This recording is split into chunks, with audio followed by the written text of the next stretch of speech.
قارون کا خزانہ بھی وہ خالی ہو جاتا ہے. دوسری جانب کیونکہ وہ لوگوں کو دیتے جا رہے تھے. اب ایک یہودی نے ان سے کہا کہ تم نے میرا بھی کھایا تھا حق، لہٰذا تم مجھ کو وہ دے دو. اب فضیل کے پاس پیسے ختم ہو چکے تھے. فضیل نے کہا کہ میں کہاں سے واپس کروں. تو کافی بحث و مباحثہ اس کے اوپر ہوتا رہا. تو اس یہودی نے کہا کہ اچھا ایسا کرو کہ میں نے بھی قسم کھائی ہے، لہٰذا تم میرے گھر کے حجرے میں آؤ اور وہاں پہ غالیچہ بچھا ہوا ہے، اس کے نیچے جو کچھ بھی تمہیں ملے وہ تم نکال کے دیتے رہو، میری بھی قسم پوری ہو جائے گی اور تمہارا بھی عہد و پیمان پورا ہو جائے گا. فضیل بن عیاض اس یہودی کے گھر پہنچے اور اس غالیچے کے اندر ہاتھ ڈالا. ان کے ہاتھ میں سونے کے سکے آئے. انہوں نے یہودی کو وہ سونے کے سکے ہاتھ ڈالتے رہے، نکالتے رہے، دیتے رہے، یہاں تک کہ جب ایک مقررہ مقدار ہو گئی تو یہودی نے کہا کہ میرا نقصان پورا ہو گیا. اور اس کے بعد انہوں نے کہا کہ میں قبول اسلام کرتا ہوں. اور لوگ بڑا حیران ہوئے، کہا کہ تم نے کیوں قبول اسلام کیا؟ کہا کہ حضرت محمد مصطفیٰ صلی اللہ علیہ وآلہ وسلم نے ارشاد فرمایا کہ اگر میری امت میں سے کوئی شخص سچے دل سے توبہ و استغفار کرے گا تو اس کے لیے مٹی بھی سونا بن جائے گی. میں جانتا ہوں میرے گھر کا حجرہ تھا کہ اس غالیچے کے نیچے سوائے مٹی کے اور کچھ نہیں تھا، لیکن کیونکہ فضیل بن عیاض نیچے ہاتھ ڈالتے رہے اور سونے کے سکے ان کے ہاتھ میں آتے رہے تو مجھے یقین ہو گیا کہ انہوں نے سچے دل سے توبہ استغفار کیے، لہٰذا میں نے قبول اسلام کر لیا. بالکل، سبحان اللہ، بہت ہی اچھی بات آپ نے بتائی ہے. لیکن یہاں پر اب یہ بھی ہم معاملہ جو ہے لوگوں تک پہنچائیں گے کہ کس طرح سے اگر کوئی انسان جس طرح کسی کو نقصان اگر پہنچا دیتا ہے اور اس کے بعد وہ شخص دنیا میں نہیں رہتا، پھر وہ کیا کرے؟ پھر وہ کیونکہ اس کا تو وہ نقصان پورا نہیں کر سکے گا، وہ انسان تو اس دنیا میں ہی نہیں رہا، پھر کیا کرے؟ اس کی جانب سے طلب مغفرت کریں، اس کی جانب سے ایصال ثواب کریں، اس کی جانب سے صدقہ دیں، اس کی جانب سے استغفار کریں.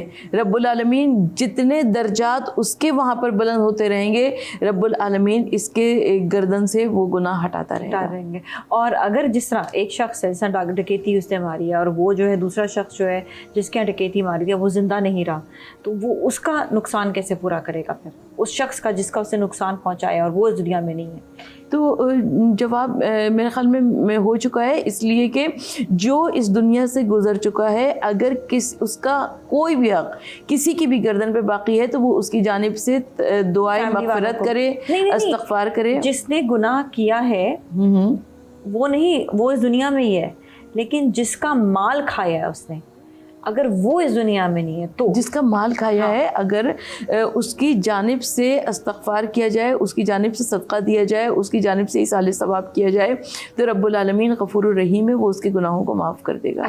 اچھا باقی یہ کہ جب ہم گناہوں کی توبہ کی بات کرتے ہیں تو گناہ کبیرہ ہے، گناہ صغیرہ ہے. تو گناہ کبیرہ کیا ہے، گناہ صغیرہ کیا ہے، یہ ہم لوگوں کو بتائیں گے. اس کو پھر یہ کہ کس طرح سے ان گناہوں کی کیا معافی کیسے ہوگی، اور گناہ کبیرہ جو ہیں وہ تو بہت بڑے گناہ ہوتے ہیں، ان کی کیسے معافی ہو سکتی ہے؟ اچھا، گناہان کبیرہ بہت بڑے گناہ ہوتے ہیں جیسے کہ آپ نے خود عرض کیا، اور گناہان صغیرہ چھوٹے چھوٹے گناہ ہوتے ہیں. اچھا، اس کی بھی علیحدہ تفصیل ہے اور ہمارے پاس وقت کی میرے خیال میں اتنی زیادہ گنجائش نہیں ہے، لیکن ہمارے پاس بہت ساری احادیث رسول خدا صلی اللہ علیہ وآلہ وسلم کی موجود ہیں.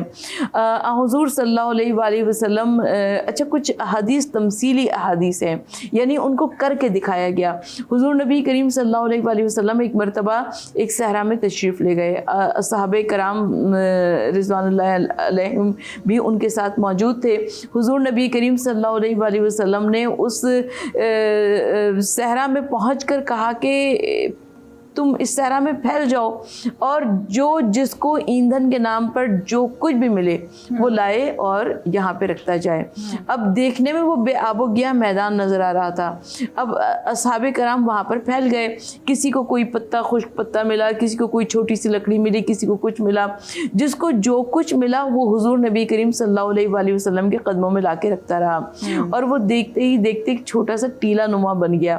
حضور نبی کریم صلی اللہ علیہ وآلہ وسلم نے فرمایا کہ بالکل ایسے ہی ہم کو محسوس یہ ہوتا ہے کہ ہماری زندگی بڑی پاک اور صاف ہے, ہماری زندگی میں کوئی گناہوں کا نام نہیں ہے, لیکن جب تلاش کیے جاتے ہیں, جب ڈھونڈا جاتا ہے تو ایسے ہی گناہ جمع ہوتے جاتے ہیں. تو گناہان صغیرہ کی مثال ہماری زندگی میں ایسے ہی ہے, لہٰذا ہم کو اجتناب کرنا چاہیے گناہان صغیرہ سے بھی, تاکہ ہم گناہان کبیرہ کی جانب نہ جائیں. اچھا یہ بھی ہوتا ہے کہ انسان استغفار مانگتا ہے, توبہ مانگتا ہے, پھر سے وہ گناہ کرتا ہے, پھر توبہ کرتا ہے, پھر گناہ ہو جاتی ہے, تو یہ سمجھ نہیں آتا کہ کس طرح سے اپنے آپ کو روکے بھی وہ, کہ وہ بار بار گناہ نہ کرے. وہ اللہ کے آگے اس کو پتہ ہے کہ میں غلط کر رہا ہوں, لیکن پھر وہ جو ہے واپس اسی طرف ہی بلا. حضرت زکریا علیہ السلام کے پاس ایک مرتبہ ابلیس آیا, شیطان آیا, اور آپس میں ان کی گفتگو شروع ہوئی.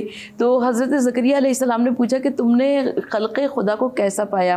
اس نے کہا کہ اے نبی خدا, میں نے خلق خدا کو 3 حصوں میں تقسیم پایا.